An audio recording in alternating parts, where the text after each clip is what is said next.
Hi, everybody. I'm Candid Frank Stanisci of Leave Talk. Welcome to the Spanglish World Network on Zingo TV channel 250. Please remember to download the Zingo TV app at the respective app stores for iOS and Android devices. While you download, make sure you rate, leave a comment. Both apps are absolutely free. Zingo TV is available on Google, Chromecast, Amazon Fire, Fire TV sticks, Roku sticks, and all small smart TVs 2016 forward. And also, you can once again go onto the Candid Frank Stanisci 1030 YouTube channel. YouTube, in its infinite wisdom, decided I wasn't doing any kind of chicanery and decided, okay, we'll give you back your account, Frank. Gee, thanks. 2 months later. My goodness. Joining me as usual is Aaron William Freeland, who, I don't know, does Aaron have any problems with his YouTube channel? I've been very fortunate in that I haven't had any copyright strikes, but I usually just record stuff without I, that anyways. I didn't do any copyright stuff. There was no copyright infringement going on. The worst thing I've done is I do a lot of videos for the town here. I show a lot of stuff because we don't have the same kind of coverage other towns might have. In fact, we lost our star owned newspaper. It's gone, and even online it's difficult to get anything going, so I've taken it upon myself to cover some stuff like for example, Remembrance Day, the Christmas parade, um, certain town stuff that goes on, just to give it, to put it somewhere in case people want to see it. And that's pretty much what I do, other than what I do with you. And I don't think we use foul language. I don't think we use trademarked music. I really think the only thing they can accuse us of, or accuse me of, being stupid. But I don't think they take your YouTube channel for being stupid. Now, it just seems like it's one of those random things that they've done. I mean, there may be incidental music in the background when you're recording, which may be what you're I getting don't know that. copyright struck for, but Before, I think I'm misleading you. I don't know that that's the case. I have no Mhm. idea.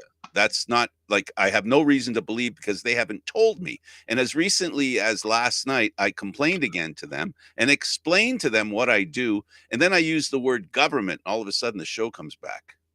Interesting that. Well, Isn't at it least they weird? saw fit to give it back to you. Isn't it weird? Because I also researched it, and I could complain to a politician. I could say YouTube is taking my content and not letting me get at it. Because that's the other thing they do. They lock you out of the place so that you can't even retrieve your content.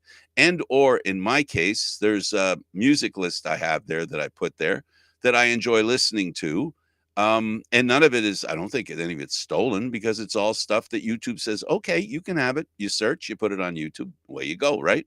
I mean, I can assume that they're okay. And if it's not, it's not my doing. It's, the internet and the infinite possibilities of people hacking people's accounts is what I think happened. I think Mhm. somebody hacked my account, did something that caused my channel to be shut down. And then with my persistent complaints, and I pointed out to them, this is all I do. And then they took a look, probably eventually, at what I've got, the content I've got there. And if you're not an Argo fan, or if you're not a CFL fan, yeah, you might want to cancel the channel. And if you don't like Frank, yeah, you can cancel the channel. I know it isn't because of you, because everybody loves Aaron. I mean, it isn't you. I know it's probably me, but you know what? It's back. I'm grateful because I have a library of songs that I've gathered over the last 8-10 years that I Mhm. use YouTube to listen to music while I'm working, and I don't have that with YouTube gone. So now and I'm gonna. This is gonna get longer. So what I did was I recreated all the music I could remember, and I got pretty much, I'm sure, 90% of it, because it's easy. If you like a group, you get that group, and you pick all the songs you like. You know Mhm. the songs, and if you listen Yeah. to them all the time. So ironically, this morning I finished recreating all the music in my other YouTube account, and boom, guess what happened? My channel comes back. You know, you know. They are nothing if not consistent. Absolutely. Let's get to what's important, Aaron. How's your life doing? So we talked about you going to Vegas. Have any of the bills come in? Thankfully, no. Okay. That's one of those good things that you're sort of hoping that the holds off for a little bit longer, at least until you get paid. You can tell us what happened in Vegas. I won't tell anybody. Well, here's the really funny part. Nothing actually really happened in Vegas. We were all Did you remarkably miss well the behaved. memo? Did I you miss the know. memo? I You know, know. nobody tells anybody what happened in Vegas. What happens in Vegas stays in Vegas. No, we were actually staying at Circus here. Pardon me. Oh Sorry about yeah, that. you're We were still staying at tired because of it. I think staying at Circus at the top of the strip there, and having to take Ah, the deuce down every day to get to that's a nice activities. place. I stayed on the opposite end. Oh yeah. It was the castle. Oh, Excalibur. Yeah, that's a Yeah, great resort. it's beautiful. Yeah. Anyway, why don't we get to why we're here? And here's why we're here. We're here to talk about the Maple Leafs. Now, the Leafs have made 3 moves in the trade deadline. If you want, we can start with that. Sure, we can do that. They got a guy from hang on a second, I got to open it, and I just all of a sudden forgot. There it is. Connor DeWar. So you Yep. could say they're going to the playoffs with DeWar. Ha, ha. They're bringing DeWar to the playoffs. And this is, I think, an interesting move for them. As far as I recall, I know when you played with Minnesota, he was, I believe, their third or fourth line center as well. So it looks like he's coming in to sort of take up the same role as Domi and Kampf in that regard. I mean, it's an interesting situation to put themselves in, but at least his cap hit isn't too onerous. It's not going to break the bank or anything like that. I'm not sure when he's going to be arriving in Toronto, but it would be interesting to see where he slots in. Because, like I said, It says here he's a penalty killer. He's a defensive-minded forward, which means that he's probably going to be slotting in if Kampf gets a night off, or he could potentially be shifting to the wing to take the place of either Noah Gregor or Ryan Reeves, depending on the situation. That's a situation that has been the case even when the previous general manager, they loved drafting captains and centers, and they like moving centers to the wing. So we know that that's still a case with the Maple Leafs, that they have guys that can play center. People don't realize or may not remember that Nylander was a center when he came to the Leafs. Yeah. They turned him into a winger, and he always felt he was a center. He's not bad at center. He's pretty good at the faceoffs, and it's great to have a second center at a faceoff. So DeWar is one guy, but on the negative side, they lost Lagesson. What do you think of that loss? It is a bit of a hit. Lagesson, if I recall correctly, also was injured. Now, that wasn't the reason for him getting sent down to the Marlies on waivers. That was more, I think, it was more supposed to be a paper transaction to try to clear up a little bit of space, should they actually need it. But and also because they needed to clear some space manpower wise. You're only allowed exactly, a certain amount of which is why somebody scooped him. Give me just a second here, Frank. Now, go ahead. Aaron can't be heard. Also, Labushkin, as we know, was brought in, and they brought in a guy that, oh God, if you remember when the Leafs played Montreal in the playoffs, we don't want to. Yes, that was we don't want to remember that. A rather there was move. There was a big defenseman on their team, and they went all the way to the Stanley Cup. In fact, he's even won a Stanley Cup. Edmondson. They brought him in. They brought a big guy. All of a sudden, the height of the defense has gone over 5'8". I think one of the things that they noticed is that they were having issues on the back end. Think? You think? Don't hold me to it. But yeah, they might have had some issues on the back end with defenders being too easily moved. So them bringing in Joel Edmondson, who was a large part of Montreal's run to the Stanley Cup Finals a few years back. I'm glad that he's with us. And it's what brought. Well, I don't know how the Leafs never figured that out. That one of the reasons why Montreal made it to the final, the Stanley Cup Finals, was their mean defense. It strictly played a very important part, numbing any offenses that were on the ice. They obliterated offenses all the way until, unfortunately, they met their match. Now, for those of you who don't remember who Joel Edmondson is, he was the guy that cross-checked Wayne Simmons in the face during the bubble season, while Wayne was being held by another Montreal player. Um, I had thought that he'd gotten fined for that particular incident, but in the tradition of George Parros absolutely loving the Montreal Canadiens and hating the Toronto Maple Leafs, he was not penalized at all. And speaking of cross checks to above the shoulders, a Leaf got a $5,000 fine. Yeah, that's one of those Coincidentally. things. Coincidentally. And you know what? It couldn't have happened against a nicer guy. He was actually fined for cross-checking Brad Marchand after the whistle. He'd already picked up one penalty on that particular play. So I think the referees kind of thought, well, we've already given him one penalty. We're not going to get him another penalty. And that, by the way, I don't know if you watched the game, but that trend actually continued because one of the Leafs players actually got cut with a high stick. But because the player that had actually high sticked him in the face had already received a 2-minute minor on the same play, they didn't give him 4 minutes for the fact that the Leaf player was bleeding. So that's, it's one of those things. This is one of those things where you turn a blind eye when it's convenient. Exactly. This is also why I wish that the NHL had a 2-minute drill like the NBA.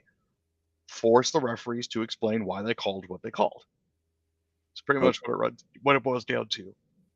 Well, let's move on from the whiny Maple Leaf fan moment, and because that's how it's interpreted by some, but it is what it is.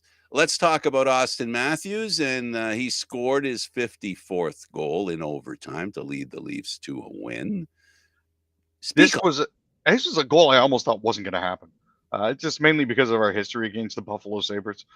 We haven't really had a lot of scintillating success when it comes to that sort of thing. We traded goals, but it wasn't until 50 minutes into the game that things started to get really interesting. The last half of the third period was when business really picked up. But yeah, watching Matthews pot it at 4:20 of overtime to give the Maple Leafs the win was definitely something welcomed. Glad that happened. It had to happen. It on the first night of a back-to-back, it's always nice to get the 2 points. Around towards the end of the second period, I was doing this. This low event hockey, which is what you really kind of hope for. I'll be honest with you, going into the playoffs, you're hoping for low event hockey. Yeah, and the Sabres, they looked okay, but they didn't look like the offensive dynamo that beat the Leafs. What was it, 9-3 back there a couple of months ago? Yeah, they definitely didn't look like that 9-2 team. So but losing 2 out of 2 against the Bruins in a week, that's for me. I know if you want to look at the good part or try to invent the good part, it's the Leafs didn't want to tip their hand on how they're going to play the Bruins in the playoffs because it's looking more and more like finally after that 7-game series they lost against the Bruins, they could be playing them again. It does seem to be trending that way. With Florida at 90 points and Boston at 89 points, followed by the Leafs at 80 and Detroit with 72. I mean, we do have a couple games in hand on Boston, but I'm not 100% sure if we can catch them. So those 2 losses they've made it not impossible, but improbable at the very least. Here's the thing. Boston is ahead thanks to 7 pity points.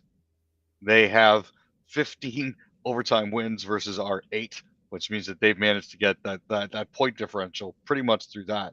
Boston's 37, 13, and 15. Toronto is 38, 19, and 8. And again, it's that difference in games that go to ties and then wins from there that have given them the finish tied with the Bruins. They have the tiebreaker. Unfortunately, yes, Boston does. No, the Leafs have it.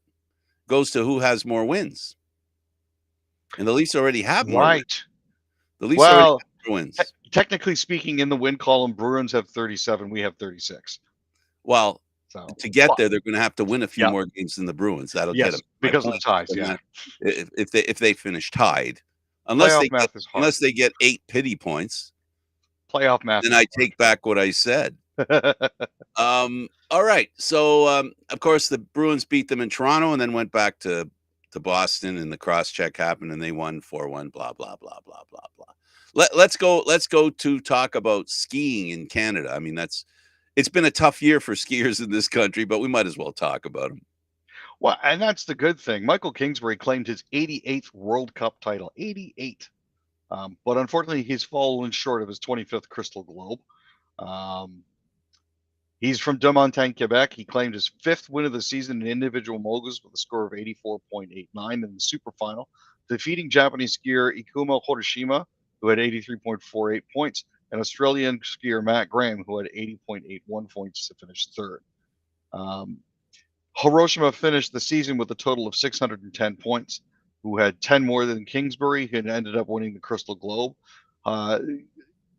Realistically, in order for him to win his 25th Crystal Globe, Hiroshima would have needed to have finished third or worse in order for Kingsbury to take it away. Well, unfortunately, that didn't happen. But 88 World Cup titles is kind of awesome. So, okay, enough about Hiroshima's atomic season. uh, Auto racing. There's an 18-year-old phenom coming out of BC. yep.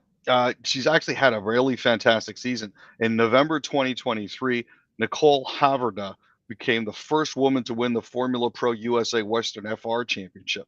She beat every single other driver on the course, who all happened to be male. She began her go-karting career at age 10, inspired by a trip with her parents to an F1 Grand Prix in Austria. And, she's finally managed to get herself there. She's been a national championship in kart racing at 12. By 14, she was racing in GT cars. Those are two-seaters with enclosed wheels for Mercedes-Benz, even before she got her learner's permit. She lists her heroes as Lynn St. James, and she's hoping to crack Formula One. That is the ultimate goal. There is the Formula Academy for female drivers currently, but she's looking to race with the boys. Good So for good her. luck to her. Very. And BC once more, talented people coming out of BC. Good for them. Let's stay on F1. Well, F1 ish. And what's happening with Carlos Sainz Jr., the Ferrari driver? He was actually hospitalized over the course of last night. He actually had to have emergency appendicitis surgery. As per FIA rules, even though it was done laparoscopically, he has been ruled out for this weekend. So Ferrari is going to be handing the keys over to Oliver Bierman, an 18-year-old who's making his Formula One debut. Actually made its Formula One debut a little earlier today. So good luck to Bierman. Also, quick and speedy recovery for Carlos Sainz. I know that we want him pushing Charles Leclerc, so hope to see him back on track soon. What's this about a Red Bull F1 employee who accused the team boss of misconduct, and now he has been suspended? Yes, so there was a female staffer who worked for Red Bull Racing who accused Christian Horner of untoward and controlling and manipulative behaviors. Red Bull cleared him after their internal investigation, and she promptly released a whole bunch of chat information and chat screen captures that supposedly indicated. I haven't seen them. I have no desire to go looking for them. That's an internal investigation between them, but they suspended her, and then she released the chat logs. So the drama seems to be continuing. Unfortunately, it does appear to be negatively affecting Red Bull's standings in the racing world, especially with regard to their perception as a fair and balanced racing team and one that looks after their employees. So we'll have to see where it goes from here, but it's something we're going to be keeping an eye on. So apparently the Blue Jays have a pretty good future Hall of Famer that's decided to sit on the bench. Joey Votto, formerly of the Cincinnati Reds, has made a decision not through trade. He's a free agent, so he decided to be a part of the Blue Jays. What's that? Yeah, he spent his entire 17-year career with the Cincinnati Reds and was absolutely torturing Toronto every time he played against them, which is funny because that's his hometown team. But unfortunately, after his most recent contract expired with the Cincinnati Reds, nobody picked him up. It has been 17 years. He is an older player now, but he's still got a valuable bat. He's still got a valuable glove. So Toronto's actually signed him to a camp invite, which means he'll be able to go down to Dunedin and take some hacks and see how it goes. Joey Votto was actually ranked number 50 on TSN's top 50 Major League Baseball free agents, released in November. Unfortunately, that hasn't turned into anything for him. He did have a shoulder injury last year. For those who do remember, he actually only played 65 games with the Reds. So it's, it'll be interesting to see. But yeah, his 10-year, $225 million deal expired. I am hoping he makes the main roster because I would love to see a whole bunch of Votto jerseys in Toronto. Oh, and I bought tickets to a Blue Jay game. I forget what day it is. August. I'm thinking August 5th, something like that. Oh, They're giving away hockey jerseys. yes, I had heard about that one. 5,000. How they say 5,000 of them? I think. Which is ludicrous to me because they're going to pack the dome for that sort of thing. Well, that means I got to go there early. You're going to have to get there way early. Probably have to have breakfast in the front of the stadium. Most likely. I mean, it is a very early breakfast if it's an afternoon game. It is a Wednesday game. So it's not an afternoon game. So Wednesday, August 7th, and it's the George Springer replica hockey jersey night. Exactly. So that is definitely going to be interesting. There are going to be a few people there. Oh, yeah. I'm going to see if maybe I can get tickets. It'll be fun. Yeah. We like to go once a year because that's all we can afford. And I figured, okay, we'll go there. And the other half was impressed with the hockey jersey. Well, then we're going. Yeah. That sounds like a great time. I'm not gonna lie. That sounds like it's gonna be so much fun. I didn't tell her that not everybody gets one. Oh, yeah. You're definitely gonna have to be there early then. Yeah. No, I didn't tell her, but that doesn't mean she's not going to find out. Well, I'm not going to tell her.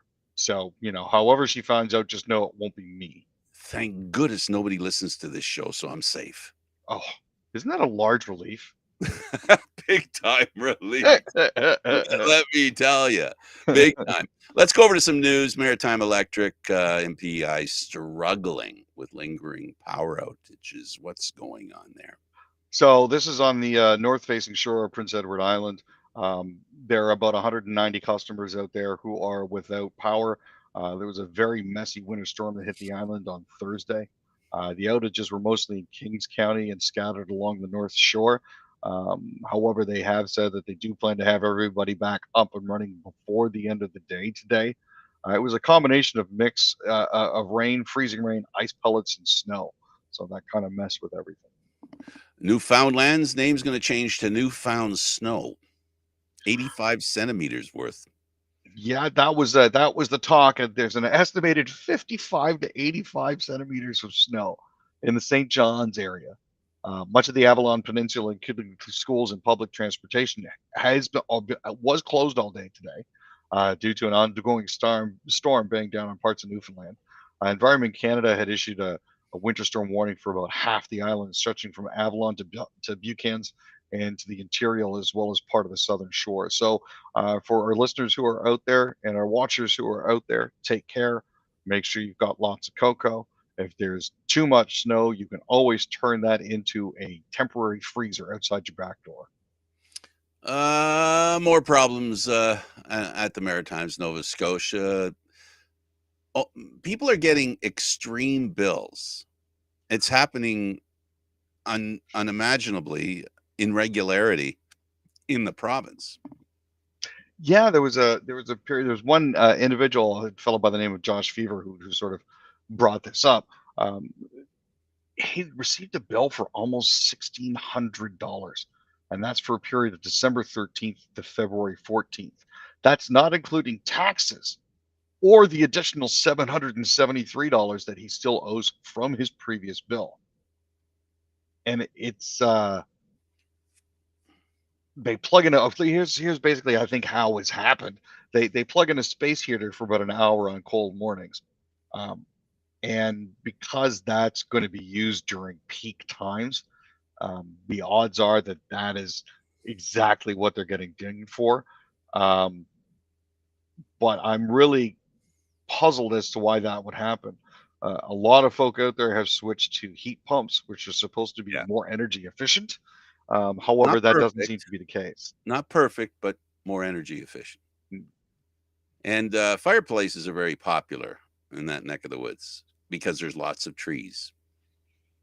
Yeah, there's the issue though of keeping the wood dry. So that's Yeah, the other absolutely. concern. That's always the case. But I mean, it's all about that motivation, right? Mm-hmm. $2,000 for a bill is gonna, you know, owing $2,000 over a 2-month period or three, whatever it was there, it could be a motivator to do something about that. Let's go back to sports and let's go to the Habs.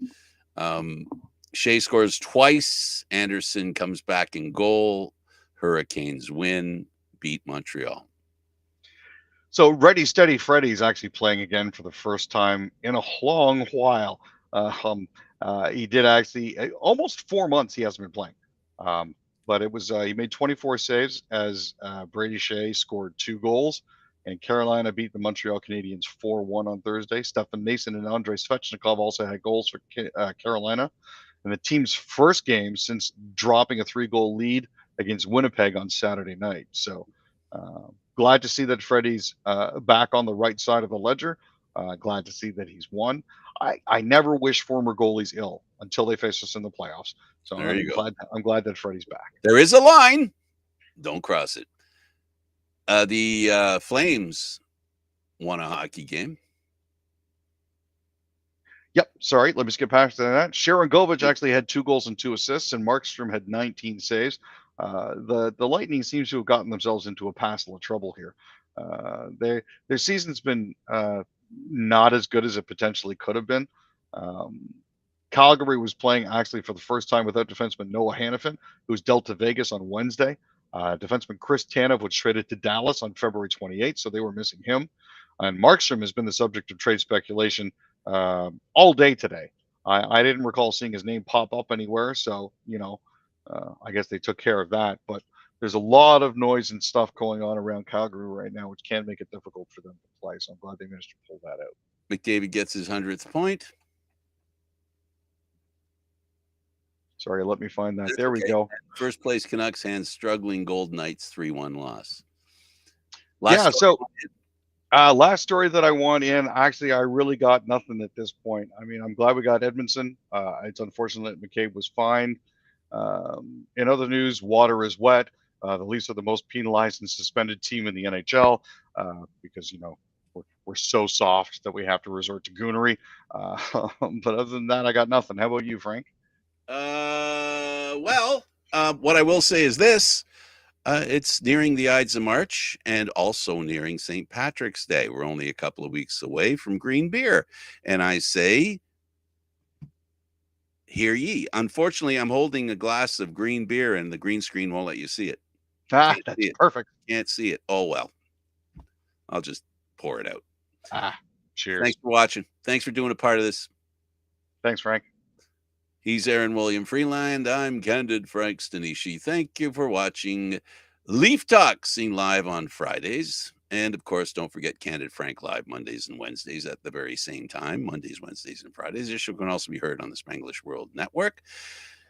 Leaf Talk, other news, entertainment, and sports programming we offer. Please check out SpanglishWorld.ca. Spanglish World. Watch it, hear it, read it, download it, and live it. And don't forget to check out Candid Frank Stanisci 1030 on YouTube. It's back. See you next time.